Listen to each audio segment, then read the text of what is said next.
about TikTok a bit here. So what we're going to talk about, what does the TikTok legislation actually say and require? I think we're going to do some of this background for a good reason. There's so many folks who don't understand how we got here today. I'm a former government lawyer, so I've been steeped in this stuff for years now, right? But if you haven't been following it closely, you may not know how we got here, which makes the whole thing even more confusing and threatening. So let's understand how we got to today. And that's going to help us why today is still a little bit uncertain and we don't know what's yet going to happen. Then we're going to talk about the current legal and political situation. And Stasha, if you have any questions or comments, please just do it. Right. What's the current legal and political situation and what might happen beginning today? As you've already seen today, things are changing already, right? We're already looking at uncertainty today. And where does it go in the coming weeks and months? The answer is I don't know, but there are some possible outcomes that we'll look at. And then how does this affect your business and clients? Because ultimately it's nice to understand how we got here because it's hard to move forward if you don't know how we got here. You have to know the situation, but then you have to move forward. If you use TikTok, if your clients use TikTok, or even if you're involved in the transformational industry at all, there's going to be a ripple effect here. And we all have to understand this and figure out how to move forward together. And that's regardless of whether you approve of the ban, don't approve of it, what your opinion is. That's just the reality. It also doesn't matter if you use TikTok because the impact is going to be felt depending on what happens, even if you've never so much as downloaded the app.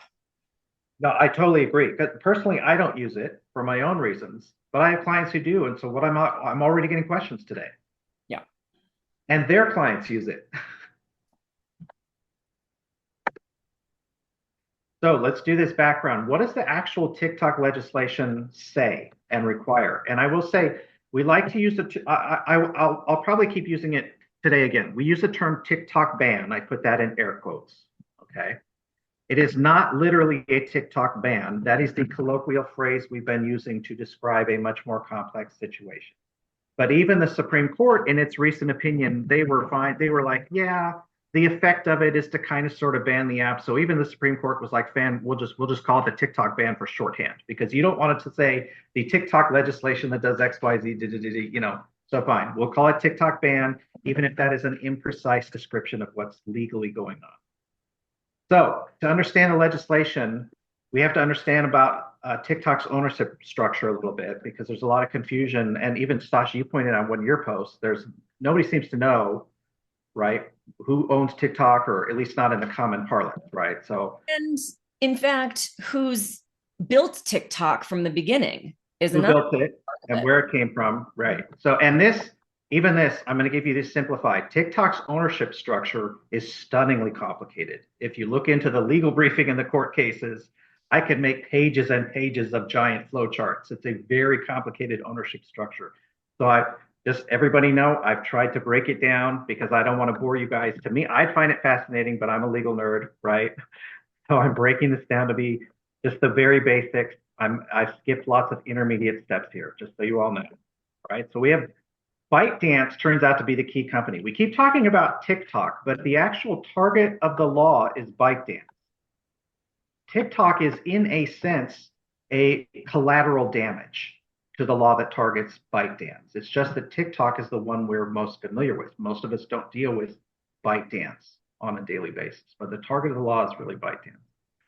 You have ByteDance, which is a corporation, and these percentages are approximate. It flows up and down, right? It's roughly 60% owned by institutional investors, roughly 20% by its own employees who live around the world, and roughly 20% by Zhang Yiming, who is the founder of ByteDance. He's a Chinese national who lives in Singapore, I believe, Stasha, right? He's in Singapore now.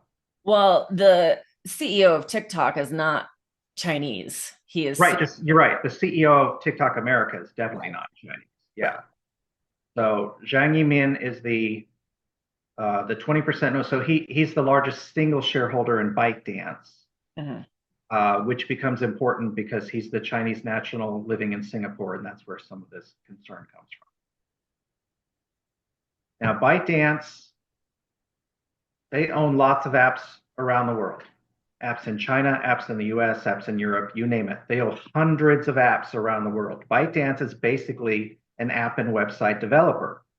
Lots of social media, lots of content, lots of different stuff. They do a lot of interesting things. So they own hundreds of apps all around the world.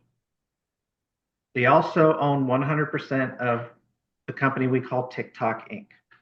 Now, again, that's simplified. There turn out to be several intermediate steps when I say that 100%, but ultimately they are the 100% owner of TikTok Inc. I'm skipping the intermediate companies. And those are kind of the key players in what are affecting both of us now. ByteDance is incorporated in the Caribbean.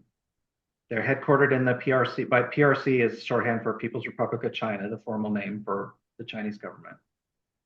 ByteDance owns the algorithm, and the algorithm is maintained and modified in the PRC. TikTok is a California company headquartered in California and operates only in the US, and it operates only the US version of TikTok. Remember, there's a worldwide version of TikTok, but TikTok Inc., the California company, is who operates the US version. So they actually have tried to create a corporate separation between the US version and the rest of the world. TikTok does not operate in China. They have a, what's it called? I forget the name. It starts with a D. There is a TikTok clone that operates in China separately. I Oh, forget the name of it though. I'd have to look it up. yeah, there's a couple different things though. There's Lemonade, which is also owned by ByteDance, that Mhm. operates in the US and was never subject to this ban. Lemonade, actually, you cannot download Lemonade anymore. Oh, well, it's still working. So, Oh, they didn't take down the app, but Apple and Android have stopped downloads of Lemonade because the law expressly applied to anything owned by ByteDance. TikTok is just a big name. right. Yeah. And then there's Red Book in China, which is the Chinese, but it's not the TikTok equivalent. It's a different thing, but that's where everybody has been going to. Right. Yes. No, there is another TikTok equivalent, and I can't remember the name. It starts with a D, and at least in the English transliteration. But yeah, the was it Red Book or Red? Well, That the technically, name? it's Little Red Book is the Oh English yes, which, translation. Yeah. like as you pointed out, the irony. Yeah. Little Red Book. There are many people argue that is an actual express propaganda arm of the Chinese Communist Party, which is why they called it Little Red Book. And people are flowing there, which is a huge irony here. Yeah. Except that it is more like a combination of Pinterest and Instagram. It's almost the majority of its user is women. It was Hmm. used originally by women to share recommendations for restaurants and to share recipes and cat pictures and videos, of course. And it has very little political anything on it. Right. It's almost entirely used by women to share recommendations and ideas and tips and things. There's not actually that many men on the app. Oh, interesting. So it sounds like it's a very different format from TikTok then. It is a bit different. It does have the video, like the short form, long form video aspect to it, but it also has photos and actually in China it's used as a Google. And like instead of Google, you would go on Oh, the Red Book and look right, up something. right. Because I don't think you can use Google in China, can you? I don't know about Google. I know you can't use Facebook. My Can't use Chinese Facebook, students have right? always had to work around Facebook to join Mhm. school stuff, but yeah, one of the reasons we're moving off of Facebook. There you go. Donna, thank you. Du Yin. That's right. I forgot. Du Yin is the Chinese clone of TikTok. Yeah. So that's kind of how again, that's the very simplified structure of a company that has hundreds of companies and sub companies. I've tried to break it down. So the quick history and how we got here. So President Trump tried to force ByteDance to sell TikTok or face a shutdown in August 2020. That's kind of when this started. President Trump first tried to do that. He did that by executive order. The courts very quickly overturned his executive order because there was no legislative authority for it. The president does not have the authority to just force that to happen absent legislation from Congress. So it was quickly overturned. So then we proceeded to years of negotiation and Stasha, as you know, massive money lobbying from all sides and all companies and stakeholders and people who love TikTok and people who hate TikTok and people who compete with it or people, I mean, then we went back and forth with years of lobbying in Congress. And you should also note that around 2020, lots and lots of Congress people suddenly started buying Meta stock. Mm-hmm. Just throwing that out there. Oh, yeah, side note, I would love a constitutional amendment that banned members of Congress from investing Yeah. in stock while they're in office, And or in at the least forcing them to put it in a blind trust, which they are not now forced to do. Yeah. And in the last about 4 months, since this really has come to a head, a lot of our Congress people have increased their Meta stock holdings or bought for the first time. And you can see the uptick in Mm-hmm. Congress buying Meta specifically. Some of them have been buying Trump stock too. Oh, yeah. Yeah, it's Not it's good. the whole. We could do a whole separate day on that. That sort of thing that's happening. Yeah. So finally, April 2024, Congress passed the TikTok legislation. So the actual legislation, what does it say? Because not many people are familiar with what it actually does and what it actually says. So first, it applies to any social media app that is owned, not just owned, but owned or controlled by a quote foreign adversary. And the term foreign adversary is narrowly defined to include only Russia, China, Iran, and North Korea. Does not include any other foreign nations, just those four. And a lot of you, if you read anything about foreign policy, you will not be surprised to see those four names included on it. In addition to that general broad rule, the legislation deems expressly that any app owned by ByteDance is subject to these rules, which is why I say it's really targeted at ByteDance. So they say ByteDance and the apps it owns are subject to.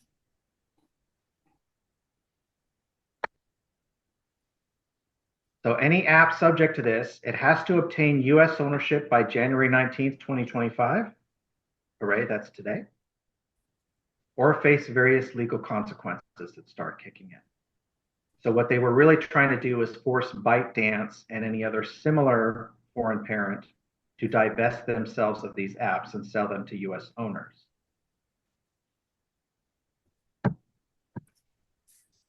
If the app is not sold to US ownership by today, which it has not been, then here's what sort of rules kick in. You cannot get new downloads on app stores. You've already seen that, right? You've all seen the screenshots of Apple and Android. No new downloads of TikTok, Lemonade, or literally anything else owned by ByteDance. The American companies are being very conservative and they're blocking all ByteDance apps right now because they're just looking out for their own legal liability at this point. No new updates can be provided through the phones, right? Which means what? Slowly the app will die on the vine. Without updates and everything, it slowly dies. Glitches develop. This is why they update apps. No US servers can store the app's data, right? So that affects Amazon and Oracle and Microsoft and companies like that that have giant server farms. They cannot store the app's data in the US. Here's what the law does not require. So you'll notice the legislation itself, again, whether you agree with it or not, was fairly carefully crafted to only apply to US companies on its face. It's only imposing requirements on US companies. Of course, it has the effect of, this is why we call it the TikTok ban. It has the sort of broad, imprecise effect of kind of banning TikTok and some other apps as well. What the law does not require, nobody is required to delete TikTok from your phone. So for those of you wondering, why is TikTok now working today? Because that's not against the law. That's legal. You are not prohibited from accessing the TikTok website on a computer. If you go to TikTok.com on your computer, it works now. It did not last night. It does now. TikTok is not required to shut down the app or the website. So why did the app and the website shut down last night?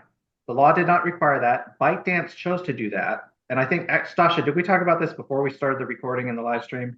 Yeah. So do you want to get back into that just for a second? Sure, yeah. Yeah. So why Yeah. do you think they did it? Well, they're aware that they're going to be dealing with this fight with the Trump presidency. So I think that they very much made a political choice to stroke Trump's ego to put that shutdown message up that says we're working with President Trump to come to a solution. And I honestly think that it was a smart thing to do because he is a very ego driven man. I mean, the reason he wanted to ban it in the first place is because people were talking mean about him on the app. So Mhm. that was his original thing. And then this was a great way for them to stroke Trump's ego in order to hopefully move forward with the legislation in a positive way for them. Right. So it was very timely for them. And they even did it earlier, right? They did it several hours earlier than they could have. So they wanted to shock the system and make a point. And then I also think that perhaps ByteDance didn't realize how much pushback they would get on the shutdown of the app. And they might have realized maybe it's in their best interest to let people, because if they let people get used to not having it on their phones anymore for a couple of weeks, everybody's moved on. Maybe, Yeah, but maybe. But Yeah. TikTok is the largest social media platform in the United States. It's got the Maybe most, even in the world. yes, Yeah. yes. But it doesn't matter because, as everyone on TikTok and other countries has been saying, they're just going to wait for us to get shut down so they can talk shit about America, Right. which is hilarious and also true. But it is the most effective form of communication, especially when it comes to doing things like rallies, getting together to make changes in politics, legislation, running for campaigns. It's a very political app in that way where you actually can get together and talk about things. It's definitely a place where people go to get information as well as to come together and help hopefully collaborate and make some positive changes. Yeah. And that's, I think, a part of it as well.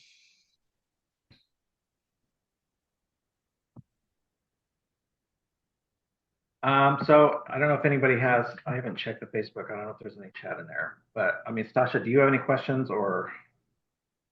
No, but I will say that some of the things that we haven't been told really outside of the narrow bubble of nerds is that TikTok itself, which is the reason that this is happening, is because of TikTok. It's not because of ByteDance. I mean, as much as that's how it was worded, it was because Yeah. of TikTok. But it was investigated and it was found to have zero proof from any intelligence agency that TikTok interfered in elections or pushed propaganda or any cause of national security issues. It's a very hypothetical situation that they're pushing through the legislature. And we already know that this happens because Cambridge Analytica, Facebook, in fact, Facebook takes more data than TikTok does, as does Snapchat, just to throw that out there. But they take more data than TikTok does. So a lot of the theory and a lot of this stuff is based off of hypotheticals. And TikTok itself, 4 out of 5 of its board members are American. The CEO is Singaporean, married to an American woman with American children. The investors were Americans. So there was one original investor, Larry Ellison, which you may hear his name come up as it's being discussed. He put in the first investment, venture capitalist investment, and then he brought in another venture capitalist, but also an American venture capitalist. So the money that TikTok was founded on was all American. And one of the byproducts of this very conversation is, does this mean that American venture capitalists need to not put their money into potential new technology because it could just be taken away from them? So is there already, America is behind China technologically? And so is this going to move us further behind because now we're talking about American venture capitalists being just having their investments taken away with no real recourse? Like, no one's going to sell the algorithm for TikTok. is gold. It is the best algorithm on any social media app. And I have been on all of them for a long time. And it is by far the best algorithm out of all of them. So they're not going to sell it. They're just not going to. That would be dumb. That would be very dumb of them to do. There's no reason for it. The entire rest of the world is fine and has no problem with it. So it's a lot. It's a lot of money on that front. And the fact is that it is a huge investment and it's $24 billion last year into our economy. It's 70,000, 7 million small businesses on TikTok. That's not including creators. So people who are independent contractors who make their money, or people who make an extra $200, $500 a month on TikTok that's helps them pay their rent or keeps the electric on or food or pays for their kids or car insurance or whatever. And that doesn't count at all towards it. So TikTok is really a very American company, from the money invested to the board of directors to the employees. The servers are in the United States. They're in Texas and Virginia, I believe, are the two states that all of the TikTok stuff is housed in. So Not anymore. American. They must have migrated it offshore, or they're in the process of migrating it offshore. They I don't might be know. in the process, but it's been in the States since 2017. Yeah. So Mhm. long before any of this happened, long before there was any controversy or anyone even knew the app existed, really. It's been Yeah. housed in the US. Yeah. No, these are some of the implications we're talking about. And you'll find, and this is the great thing. This is why I wanted my friend Sasha on, because I wanted to show you guys that sometimes we can disagree and still love and respect one another and be good friends and colleagues, right? Sasha and I disagree about the national security issues. That's fine. We can I read that information differently, you The only know? thing that I disagree with is the fact that Facebook is, in fact, a national security threat. We've seen it happen, Oh, I would say they are for sure too. and nothing has happened Yeah. to them. Whereas nothing Yeah. happened with TikTok. It has been investigated. All of the intelligence agency has said nothing has happened, that it's all hypothetical. And yet it's the one being banned. Meanwhile, Facebook steals more of your data, sells more of your data, and has been found doing illegal things with your data and pushing propaganda, and no one cares. Oh, I completely agree with you that, I mean, we could argue that lots of social media is a national security threat in that sense, right? The difference from a legal perspective, coming from me, so for those of you that don't know me watching live, whatever, I'm a former government lawyer.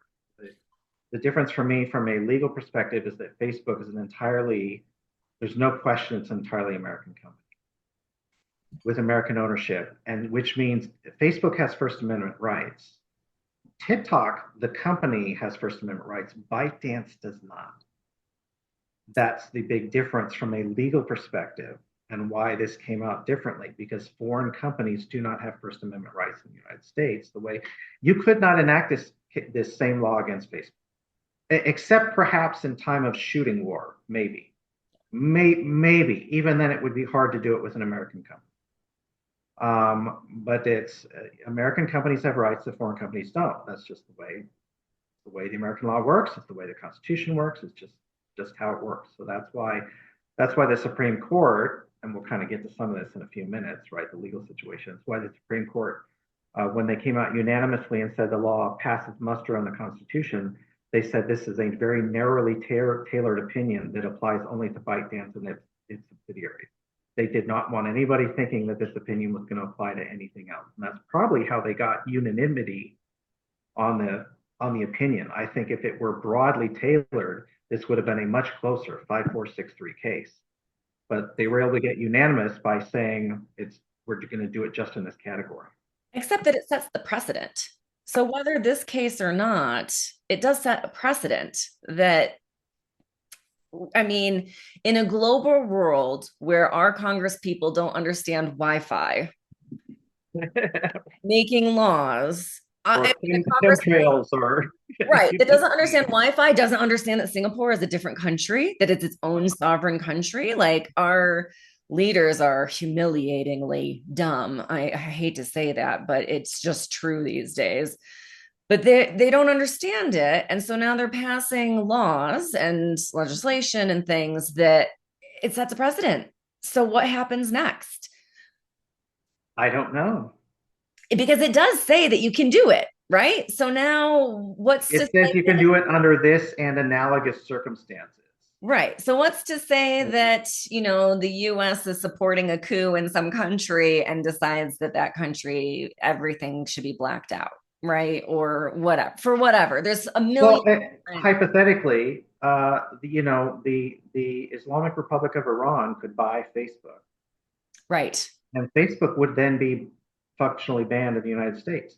Now, do I think Facebook is going to sell to Iran? No, but right, because then suddenly Facebook is a social media app that's owned and controlled by a foreign adversary. Yeah. I also just don't think it's a good idea to insulate.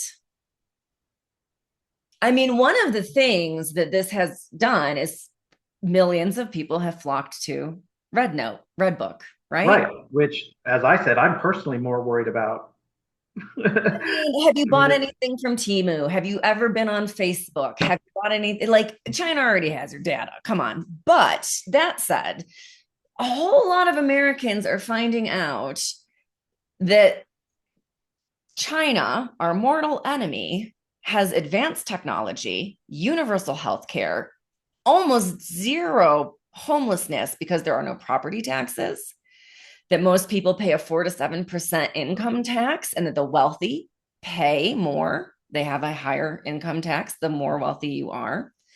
And people are going and looking at their grocery bills, right? Because one of the things that they do on Redbook is their grocery haul videos, oh, right, yeah. right? And so Americans are seeing the corn shipped from the United States to China being sold for less than $1 a pound, where in the United States, on average, it's about $6 a pound. So people are starting to see these things. And then, ironically, again, there's Chinese people going, so our government's tried to propagandize us and tell us that you have to pay for an ambulance. That can't possibly be true. And then Americans are going, yeah, actually, it's about $2,000 for an ambulance starter costs. Right. So it's like all these Americans are finding out that the things that they had been told are false. But then all of these Chinese people are telling us all of these things that they've been told that they can't possibly believe is true are true. And so it's been really quite fascinating to watch the cultural exchange happening. And I think that it's really quite important because gearing up for a war, when you see real people living real lives in very chill, peaceful, we just want to watch cat video ways, makes it a completely different situation. That's always the thing in war. Yeah. Right? I mean, anytime you're in a war, the people on the other side, they're just folks who got born and grew up and just want to provide food for their families, Yeah. right? What is the quote from the Iliad? War is young men dying and old men talking, or something like that, right? That's always the way it is. And yeah, there are a lot of ways in which, China's I haven't been able to go yet. I need to go. It's just, I'm fascinated by the country. I'm fascinated by the people.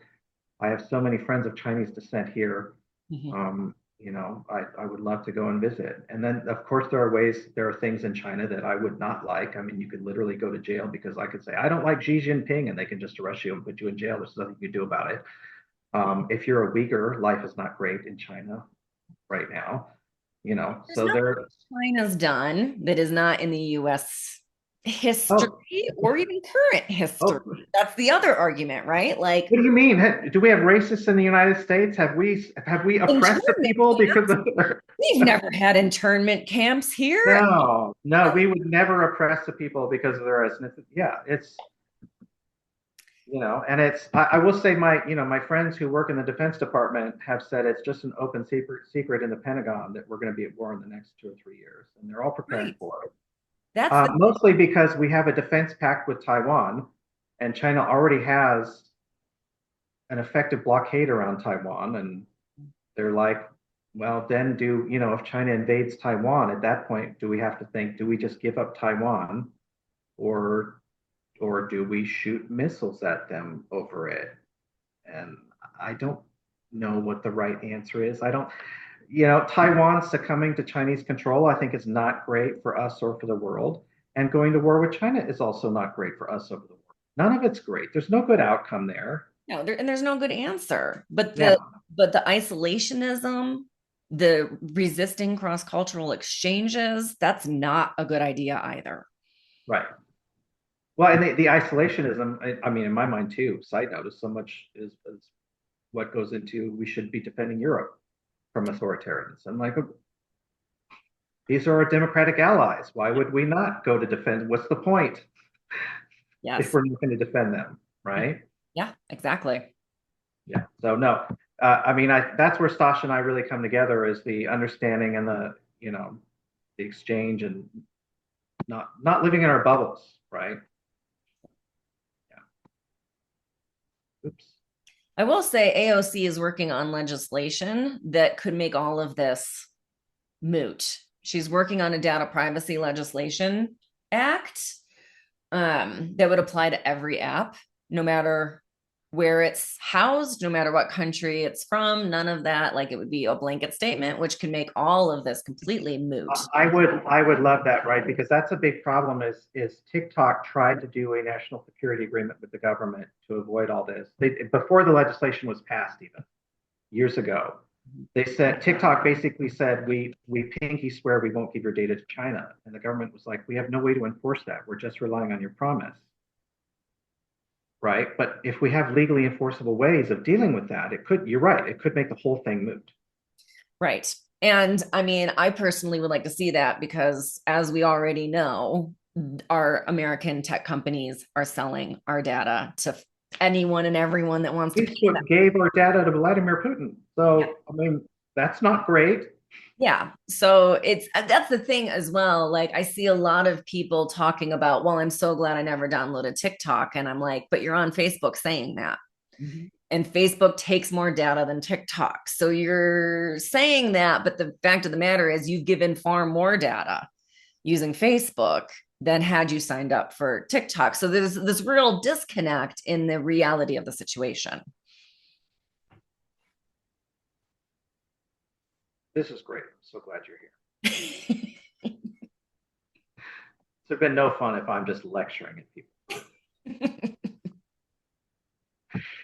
All right, so let's look real quickly at the current legal and political situation, which, as everybody sees, is rapidly evolving, even in the last 12 to 18 hours, right? So, a couple of things I want to note.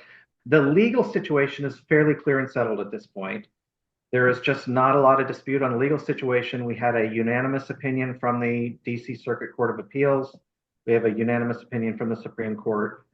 The legal situation just is what it is. That's not going anywhere. You know what? One thing I want to say on that note, Yeah. the uh the vote in Congress. Mhm. What would you have thought had you heard your senator voted down a humanitarian aid package? You would have been mad at your senator, right? Like, I can't believe you're voting against like this very real fact that people need food and housing and all that kind of stuff. But that was where the TikTok ban was in. So your only options as a congressperson was to vote down a humanitarian aid package and vote down the TikTok ban, or vote against a human or vote for a humanitarian aid package and for the TikTok ban. Well, and either way you voted, you're going to piss off one constituency or the other.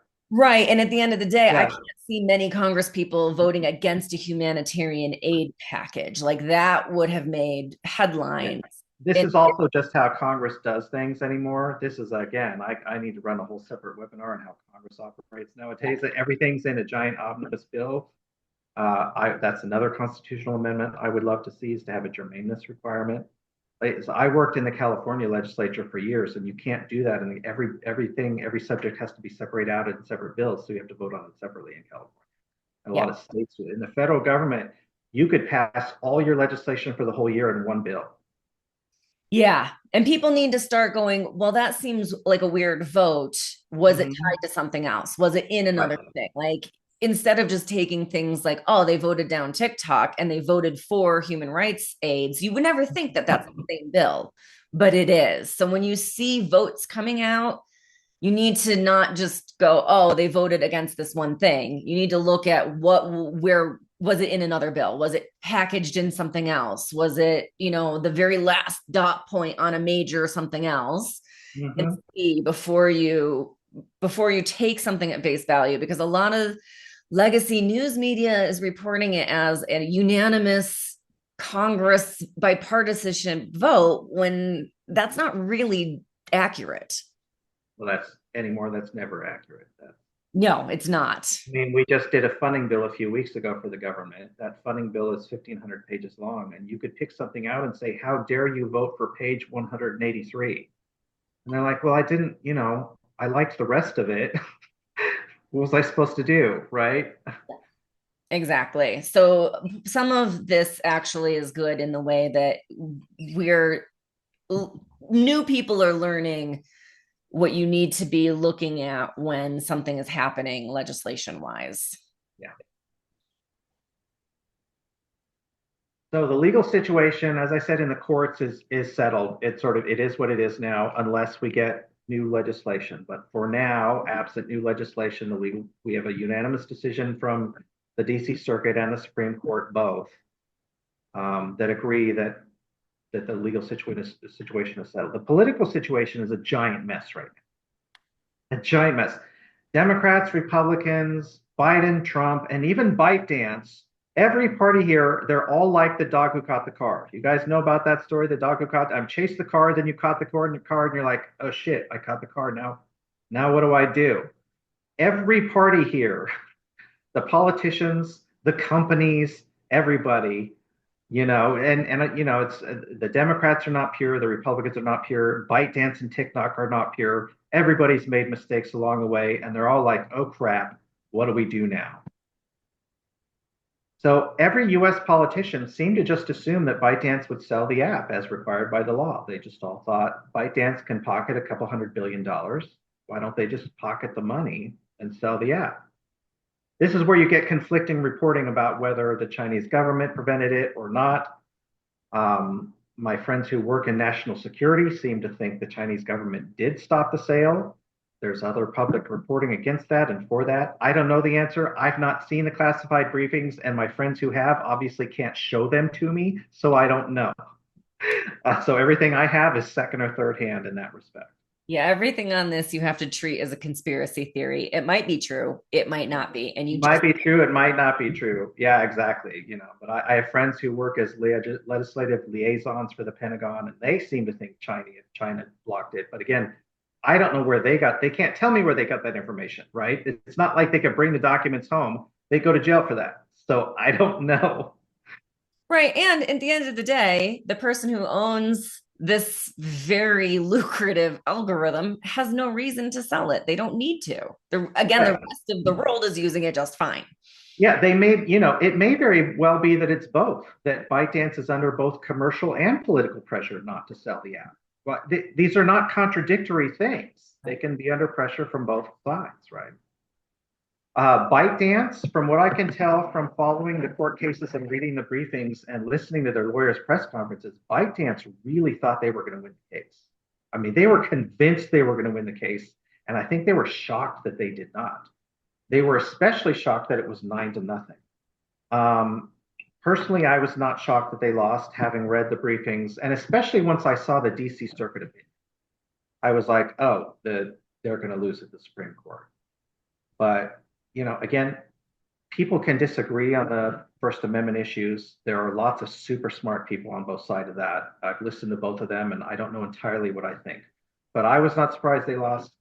ByteDance was surprised they lost, and so nobody had a plan B. The U.S. government did not have a plan B here, and nobody had a plan B because everybody thought they were going to win. This is why you've seen, like over the last 12 hours, things changing because nobody had a plan B here. So then, we had the law, the TikTok and the TikTok users filed suit saying the law is unconstitutional and violates the First Amendment. The legislation, there was no trial court record here because the Congress wanted there to be expedited review. So they allowed them to go straight to the DC Circuit, which is an appellate level court. As I said, the DC Circuit last month held unanimously that the law does not violate the Constitution. They appealed to the Supreme Court. Supreme Court agreed just 2 days ago, right? just 2 days ago. They only held the hearings at the Supreme Court 10 days ago, the oral arguments. So for the Supreme Court, that is lightning fast action. This is a court that usually takes years to decide a case. They decided the case. They held the oral hearings within weeks, got the decision out in 10 days. That's lightning fast for them. So the Supreme Court agreed it does not violate the Constitution. So from a strictly legal perspective, again, unless we get a new law, the case is basically over. Now, that doesn't mean everything's over. No. That doesn't mean everything's over. That just means from the court's perspective, it's over. The federal courts have washed their hands of the issue. I don't think they want to be involved anymore. I'd like to see the federal court stock options as well, or the Supreme Court. All of their stock options at this point, frankly. Well, we all know that all 9 Supreme Court justices are super careful with their ethics and their investments. Right? So careful. I thought it was very telling last year when the Supreme Court wrote a fuck you letter to Congress that it was signed by all 9 justices. So for those who think it's only the other party, it was signed by all 9 justices. Yeah. Yep. Including Ketanji Brown Jackson, which I found a little disappointing, but she signed it too. She broke my heart. I'm not surprised, right? I'm never surprised by that anymore. No, I know. I'm not either, but it doesn't hurt. It does hurt a little bit. Yeah. So what does that mean? So as of today, as of, I guess, midnight Eastern last night, Apple Android app stores cannot allow any more TikTok downloads. They can't allow any more TikTok updates. You've all seen the screenshots from the app stores that say that. And not just TikTok, any ByteDance, right? So Lemonade is down. I think there are other minor ByteDance apps that are down as well. Because anything that was subject to the rule by ByteDance is now automatically subject to this. US-based servers can no longer host TikTok, meaning they have to migrate to foreign servers to keep operating the app and the website. Again, the app and the website are allowed to stay operating. You don't have to delete it. They can keep it operating, but they have to migrate to foreign servers. The problem is, absent a very clever VPN, it's going to be very hard to update the app. And then US companies are subject to severe fines if they do not comply. The fine is outrageously massive. It's $5,000 per user. So more than when they leaked data. Yeah. So if 50 million users downloaded the app on your app store and you're fined $5,000 per user, we're talking about real money, even for some of these giant corporations all of a sudden. Yeah. And TikTok has 170 million users. So right. So what's that? I'm not even going to do the math. That's a lot of money. A lot of zeros. That's hundreds of billions of dollars, right? It's a lot of fines. Do you have any questions about that part, Dasha? I mean, the legal case just is what it is at this point, I'm thinking. Yeah. You know, yeah, there's nothing to be done about that legal. No, that's done. The court record is what it is. The factual findings are what they are. That just, I will note one quick thing before I move on. So one difference between the DC Circuit and the Supreme Court, because they were both unanimous. The DC Circuit expressly relied upon classified briefing in their decision. The DC Circuit made it clear that they had seen the classified briefing and they were fairly terrified by what they saw, and that played a big role in it. The Supreme Court said, we are not going to look at the classified briefing. We are going to make our decision on the public record. I like that they did that. And they even pointed out, actually, Justice Gorsuch had a great concurring opinion. I'm not usually a fan of his, but I liked he had a nice concurring opinion in this case, which said it's really important that we did not look at or rely upon the classified briefing because TikTok can't defend itself against a classified briefing. They don't get to see that. So if we're going to make our decision, it has to be transparent on the public record. So the Supreme Court said they were making it on the public record. I thought that was an interesting, I don't know, that's a legal nerd distinction, maybe. But yeah. Yeah, it is what it is at this point, legally. It is, legally. Now, politically, it isn't what it is, because we don't know what it is. Right. Politically, it's very confusing. So Joe Biden did not want to be blamed for enforcing the law. So he handed it off to Trump. and said, I'm not going to enforce the law because it's a holiday weekend. Now, in case you're wondering, that's not how the law works. What? It's right. Purge. That's what's right. It's the purge. It's a holiday. We can rob banks. We can do whatever we want. It's the holiday weekend. Yeah. So that's not how the law works. So that was just a complete cop out by Biden. Whatever. He's on his way out at this point. Yeah. Yeah. Now, Trump also does not want to be blamed for the ban, so he says he's considering delaying the requirements of the legislation for 90 days. Now, the big question then is, can he actually do that? And the answer is kind of maybe or maybe not. I'm not sure. It's not clear whether he can do that. Maybe he can, maybe he can't. So the law does allow the president to delay the ban by up to 90 days if there is a contract in place for a pending sale of TikTok. And they're just trying to work out the details. There is no contract in place for a pending sale, which means that 90-day delay does not apply by law. The president does not have that authority. So he literally doesn't have the legal authority to do a 90-day extension.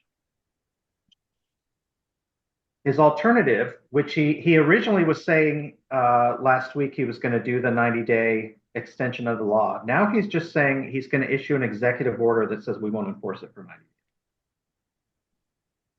So he could do that. He's basically just telling the Justice Department, don't enforce the law. Now, can we all see why there's problems there too? Do we like the idea of a president just picking which laws he wants to enforce and not? And even if you might agree with him on this, he might do it next time on something you really don't like. So that's also problematic. Yep. So we really need Congress to step in. If Congress wants to fix it, Congress has to fix it. Yep. The president has very little real legal authority in this matter. Now, meanwhile, we have Apple and Google and Oracle and all the rest of the US companies that are now facing legal consequences. These are very conservative folks. They do not like legal liability. They have to answer to shareholders at their annual meetings. These are very conservative people. So the legal departments in these corporations are telling them, you have to comply with the law. Even if Trump says he's not going to enforce it, you have to comply with it. Why? Because he could change his mind and then all of a sudden we owe a $1 billion fine. Mm-hmm. So that's why, even though TikTok is still running on your phone, which it is allowed to do under the law, that's why the website's still operating, which is allowed to do under the law. You cannot get downloads and updates on the app stores because these legal departments are telling their CEOs, you cannot risk this. Your head will be cut off, your head will roll if you get this wrong. And you can't go wrong with complying with the law. And now, meanwhile, we have Congress wondering whether they should amend the legislation. And that's sort of the big debate in Congress right now, because this really, as much as Trump has said he's going to do things, it's not clear. Well, it is fairly clear he doesn't really have the legal authority to do it. So this needs to be done by Congress. Congress has to step in if there's going to be a delay to force a sale, or as you said, Stasha, AOC's legislation that would provide enforceable data protections on all apps, not discriminating against anybody. This ultimately is going to require Congress to step in. And we all know that Congress is so good at agreeing on controversial things right now, coming together here. No. Yeah. Oh, Branislav, how's it going, my friend? I'm listening and wondering, that's kind of very, very, from my perspective, it's, how to say it? It's, do you guys remember Lieutenant Colombo?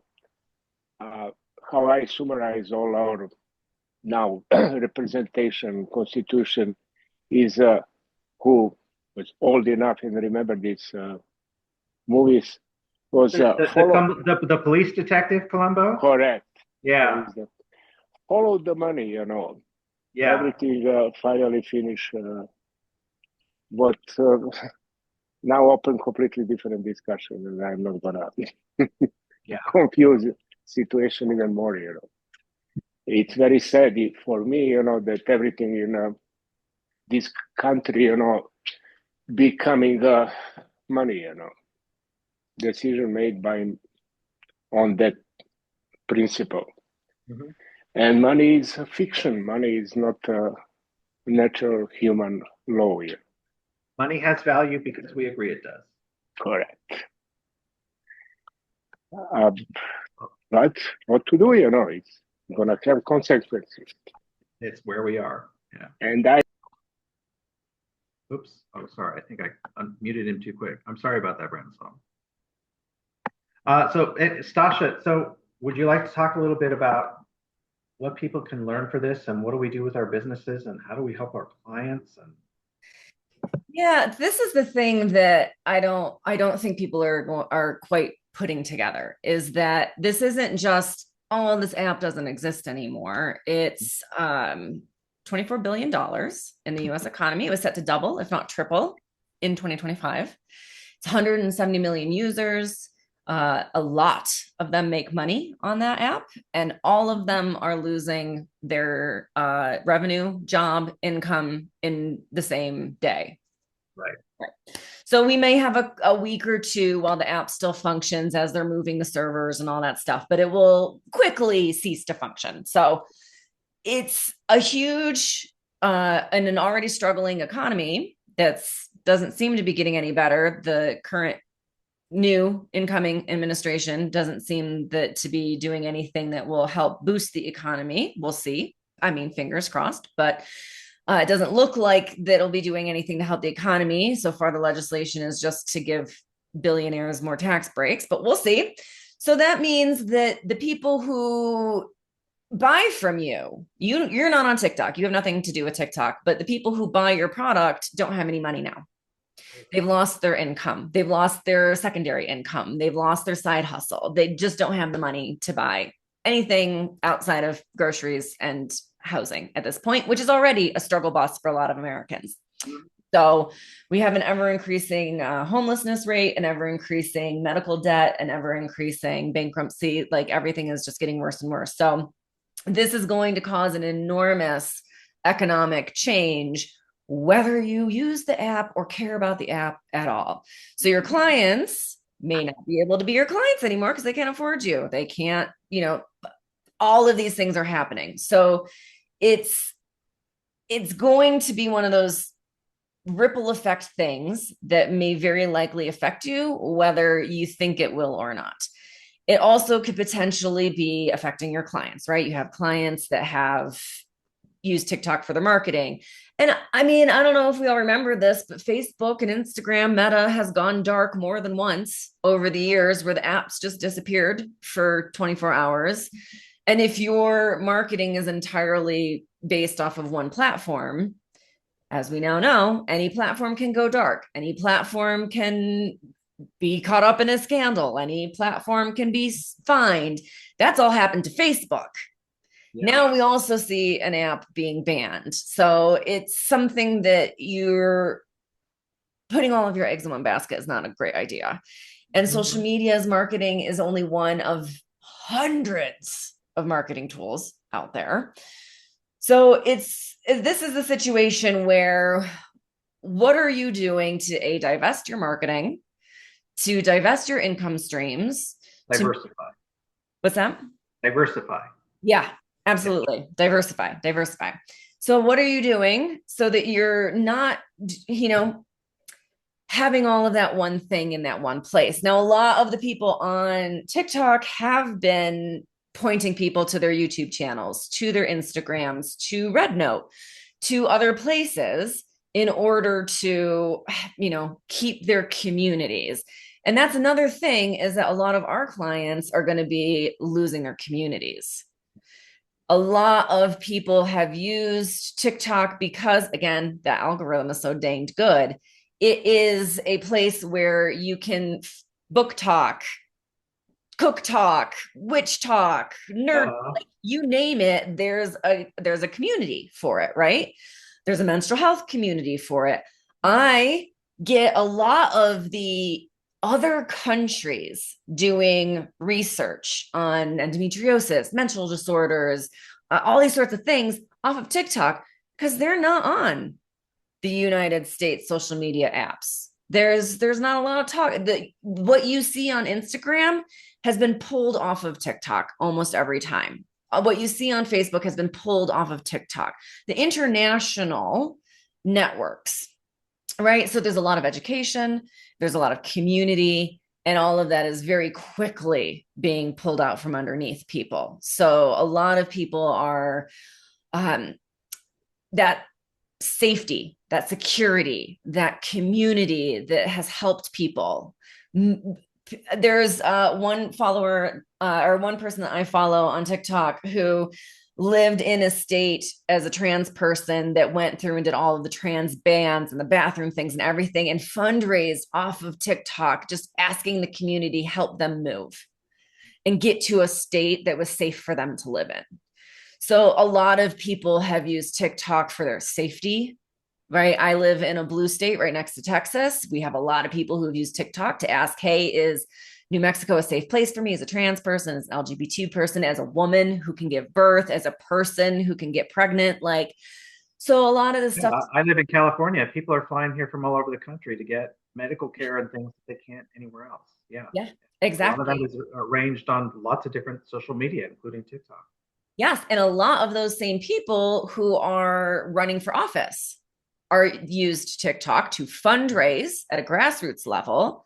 So having our first women in Congress or for our, those kinds of things, those took a lot of grassroots effort. It was very hard. And we had this one platform where you could really fundraise and you could actually have, our first trans congressperson elected because they had a platform that was supportive. And this is just a little side thing, but a lot of people who are on TikTok, and if this is your community or your clients, it's a kinder app. There's not nearly as much, like you post something and the hate comments that you get on Facebook. I mean, at least if you're a woman or a minority of any kind, you almost immediately get somebody who is saying something nasty to you, and then usually your DMs, and it's but it doesn't happen on TikTok that way. It does happen. I'm not saying it doesn't happen, but it's not nearly as often or as much of an avalanche, right? So a lot of people use TikTok as their safe app because it was the one place that they could go be themselves, honestly, and not have that fear or that immediate backlash. And yes, of course it does happen, but it's not nearly as much. So there's a lot of people who are losing their safe place. There's a lot of people who are losing their income. There's a lot of people who are using both. And there's a lot of people who are trying to make change, local school boards, local government, local elections that are losing their ability to network and come together and get that kind of thing done. So we as coaches are going to very likely need to help our clients find a different safe space, find a different way that they can have that comfort and compassion. Right? I mean, with like a person like, as you know, I don't use TikTok. That's my choice based on my knowledge of things. It's not for me. I'm someone who approved of the so-called ban, but so many of my clients use it. And what am I supposed to do? Say, screw you. It's no. These people relied on this. These are people I love and care about. They're my community. It's my job to help them with compassion and empathy and love to figure out how to move forward. Right? I mean, that's otherwise, what are we here for? Yeah, exactly. And help those people who now have no income or have had their income slashed find ways to make that connection again so that they can again get back on their feet. And that's, client attraction, marketing, and not just social media client attraction, not Right. just marketing on social media. There's a whole plethora of ways to do it outside of that. And another thing that I don't think people are realizing is that as part of that backlash, people are disconnecting their Meta accounts. Like a lot of people are disconnecting their Meta accounts. So Facebook, Instagram, those kinds of apps, the people on them are aging and they will continue to age. New young people are not signing up for them. Call me old, Sasha? Yeah, I've been on it for like 20 years. I'm calling myself old. But no, young people will not sign up for it. And Right. the mid ages are deleting. And people are also calling to boycott businesses that sell ads give money to Meta by doing ads on Facebook and TikTok or on Instagram. So you may even see backlash, like your Facebook community is getting smaller or your ads are costing a lot more to reach. And then the people who are staying, like myself, have disabled all of the tracking, have disabled all of the history of tracking. I went through and did all of the backlog, have disconnected everything. So nothing's linked to Facebook anymore. There's I no. did that a long time ago because as an attorney, I can't have it looking up my legal clients' contacts. I just can't. That's the, So I did that. I teach a whole class on that. Speaking of, yeah, Well, the rest of the world is catching up to you now, Ian. yeah, And a lot of people, I mean, I've had my stuff disconnected for a while as well, but I yeah. did go back and I didn't realize that there was a history that was there as well and deleted that. Now, I don't really care. Like, I don't care if China has my data. I don't care if Google has my data. Frankly, I want my ads to be pretty shoes because that's what I want my ads to be. So I'm always the one going like, hey, can my ads be some cute boots this week? Thanks. Like, I'm all for it. I like my ads to be, what I want Yeah. them to be. But because of this, because of the meddling and the money that Zuck has been doing, I was like, okay, I can't leave.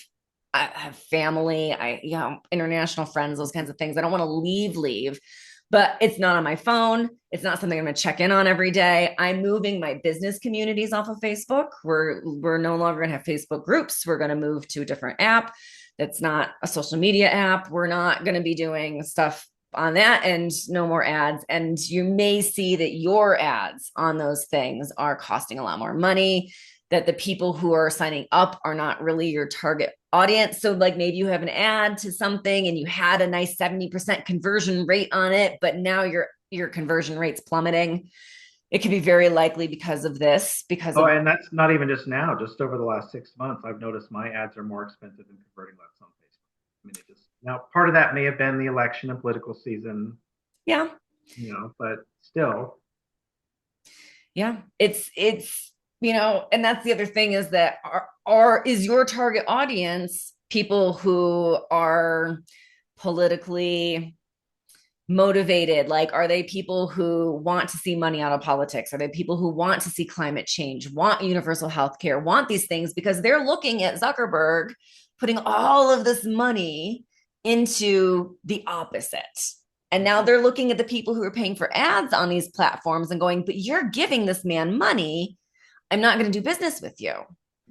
Right? Like, people are more and more aware of how they're spending their money. And are they looking at people on these platforms and going, I just don't want to do business with people who are giving that man money anymore. I get it. Right? All, but I mean, it sounds like, lessons we can learn moving forward. I mean, we agree diversify, right? You have to diversify your client outreach, your marketing and everything. If you rely on one platform or two platforms, I'm even just reminded just now, like my entire email list is on Aweber. And Aweber, in case you're listening, I love you. You've been great to me for years and years. I have no problem. Not planning on leaving. You've been great, right? But I'm thinking Aweber could cancel my account tomorrow. There's nothing I do about that. So Yeah. I need to be better about every few weeks downloading my email list off of Aweber, even just in case. What if they go dark? What if their servers break down? What if they get mad at me because I said shit too many times? I don't know.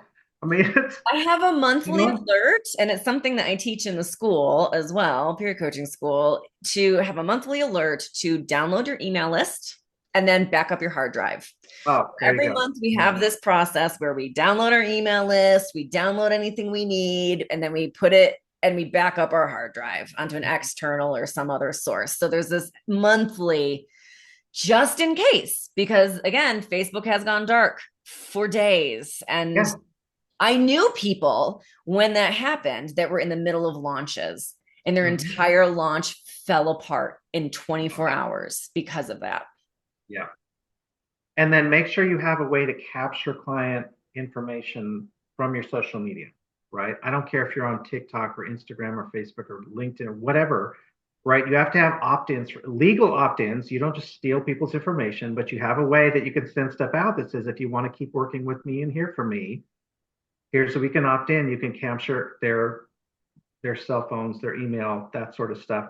Because then again, as you said, Stasha, there were a lot of people on TikTok who were like, oh shit, I think this is real. They realized a few months ago, especially actually when the DC Circuit opinion hit a month, 6 weeks ago, they were like, oh crap, this is happening.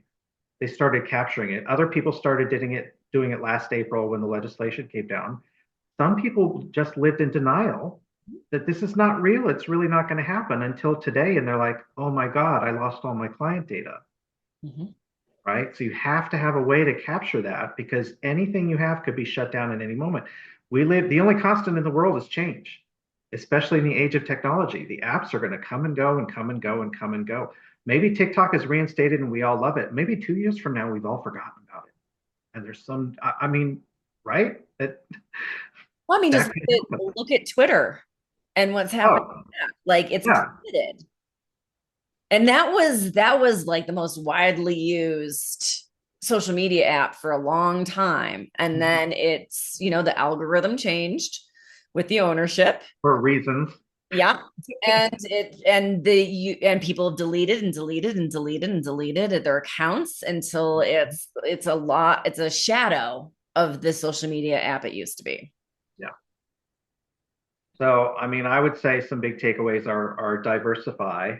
Mhm. Make sure you have a way to keep your client lists off of social media or email. Download the stuff like Stasha said, back it up, download it, give people chances to opt in. Lots of chances with lots of free stuff, right? We're big fans of free, valuable opt-ins to get people on your list. I shouldn't say to provide value for them, and the side benefit is you get people on your list. How about that? Right? And then just remember that things are going to change. And if you're stuck in one mode of being, you can advance or die, you can adapt or die. That's life on Earth for the past 4 billion years is adapt or die. I mean, look where'd the dinosaurs go, right? They couldn't adapt, so they died. They're chickens now. They're chickens now. They're now chickens. We now eat them, and they're delicious. And they're Sorry five for bucks at my vegan Costco. friends. Yeah, I love me that roast chicken at Costco. Oh boy, the things I can do with that. Yeah, Me too. Me and the dogs. We get two. One for us, one for them. I love it. I love it. So then I did want to, say, folks, I have something going on. My beautiful wife, Heather, and I, Stasha knows my wife, Heather, and I, when did we meet? This was way pre-COVID, 2018, 2017, going, I don't know. Yeah. Back in the day, that's for sure. Back in the day, doesn't it seem like it? Back in the day when TikTok was not a thing, That's right? right. So that's how long ago this was, which is funny because it wasn't that long ago. But my wife Heather and I, we now run a daily accountability program. And so we've had some folks in that we decided that we had to. This goes back to me. Have you guys heard of the Johns Hopkins Change or Die study? Stasha, have you heard of that? Yeah, it's not called the Change or Die study. That's just what it's become known as that. They followed medical patients for 10 years with life-threatening diseases. And they followed two groups. The one group, they said, you have to change this about your life or you're going to die, and you're going to do it on your own. Most of them died. They would rather die than change on their own. Then they had the group that had daily accountability.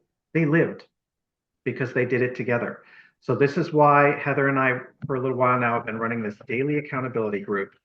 It's called Empowered Business Habits. Empowering because we're empowering ourselves, business because most of us are small business owners, and habits because I'm trying to take the power back of the word habits. Doesn't habit feel like a dirty word, like you're smoking or drinking or doing cocaine? No, habit is a powerful word if you're seeing it in a positive manner. So it's called Empowered Business Habits, and anybody here can go to empoweredbusinesshabits.com if you want to check it out. It's a monthly subscription that you can join or cancel at any time. Literal daily accountability. Every weekday morning, we get together. We're doing this together. We get on, we say, what did you do yesterday? Celebrate your wins from yesterday. Talk about your goals for today, right? And talk about your questions for today. And with all this change in the world, don't we need that sort of daily accountability and help more than ever? So celebration from yesterday, goals for today, and then we get on tomorrow and we're like, how did you do? And there's no shame or no blame. Oh, you didn't accomplish your goals yesterday. It's like, no, if you didn't, why not? And how can we help? And how can we support one another? And then every Friday we get together and we do a weekly review. We do some more goal setting for the next week. We do instruction. The Fridays are very fluid right now, instruction on topics of interest and all that. So www.empoweredbusinesshabits.com. Sorry, for anyone who wants to check it out. So, but I appreciate everybody showing up today. And Stasha, do you have any more to add on? Oh, I was just going to tell you. Can you please put in your? Yeah. So Literally just going to say, I have two yeah, things that I think will help. I have a ton of free stuff I've made over a decade of doing this work. So yes, two things that I think would be very helpful for you, for your clients, especially if you need to, get into some different things, is I have a client attraction checklist. And mm-hmm. this is ways of bringing in clients that one is social media. The rest is everything else. And then the other one is marketing in alignment. And this is something that is based off of the idea that we don't have to be sleazy to sell. We can actually market from a very heart-centered space that is focused on improving your people's lives, right? So if you're struggling with how am I going to make money now? What am I going to do if I get off of social media? I don't know how am I going to find clients? How am I going to make business? How am I going to market? One or both of these, they really do go hand in hand, could be really helpful in helping you to get off of just social media as your income generating stream, help market in some other ways, and do it in an ethical way that feels really good. So you don't have to sell your soul in order to market. You don't have to be sleazy. You don't have to lie or scare or traumatize people in order to make a dollar. So two things I think can be really helpful for people. So one's a checklist, really nice and easy, and the other one has a few emails that will help you figure out your marketing thing. And I will say the marketing one is for my people, so there's a menstrual cycle element to it. But anyone can use it. There's a ton of good tips and tricks in it. And for anyone who's yeah, absolutely. I've seen her marketing for that, and I don't teach menstrual cycle stuff, but the basic format that she uses is stuff you can modify for what you're using. Yeah, absolutely. I mean, I do have men that have used it, and some of them go, you know what? I do it with the moon phases and I do the same process. And some go, I just do it. I just do it. There you go. If you guys are not on Stasha's list, you need to be. She's one of my favorite people from back in the day, so I appreciate her being there. Definitely get one of her freebies, or both are freebies. And so Stasha, so I have those links in the chat. I'm also going to make sure they're posted below the Facebook and the YouTube replays and everything. So perfect. And send me your link so that when I send out the replay to my list, I can put your link in there. Okay. Yes. And Chelsea was just asking.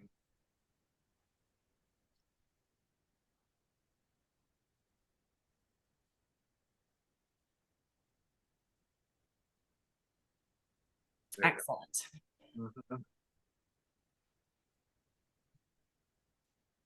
Thanks, Chelsea, for the reminder to drop that in there as well. I appreciate it. Yeah, that was great. Perfect. And then I'll pop that in with the replay as well. All right. Very good. So yeah, I'll post it on my YouTube channel. You are more than welcome to post it on yours and any other channels as well. We both have the recordings, and I think it's important to talk about this stuff. This is the thing is the TikTok. It seems like a niche issue, but it's not really a niche issue. The law, the politics, the business, the client stuff, the personal stuff. It's something it affects everybody, and it's not it's not a one-off issue. This issue has happened before and it will happen again. And so we have to be able to stay calm, to ground, to remember that we're safe and okay. And even if we made mistakes and wish we had done things differently, that means there are no mistakes. I should say there are no mistakes. There are only lessons to learn to move forward so we can do things better next time so it doesn't have the same effect, because this will happen again. It's just a matter of time. This will happen again. And so if you wish you had done things differently, now's your chance to do things differently going forward. If you're happy with how you've done it and it worked, then keep doing it. I mean, the world is just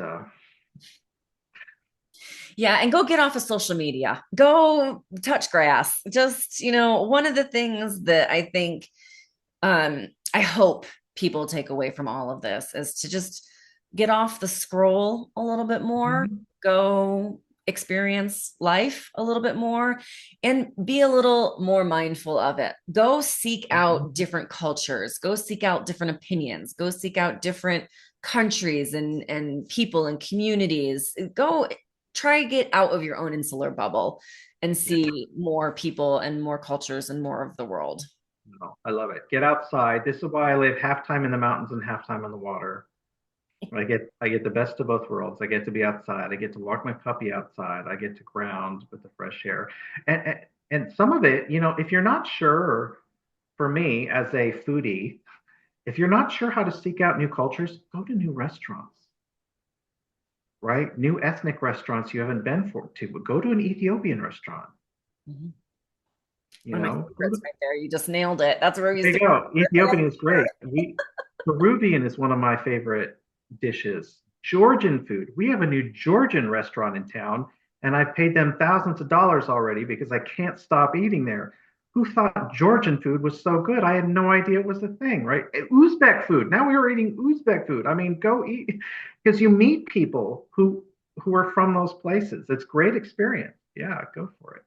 Yeah, I love it. Thank you so much for hosting. All right. Thanks for joining. I appreciate you. Love everybody who's watching today. Take care, everybody.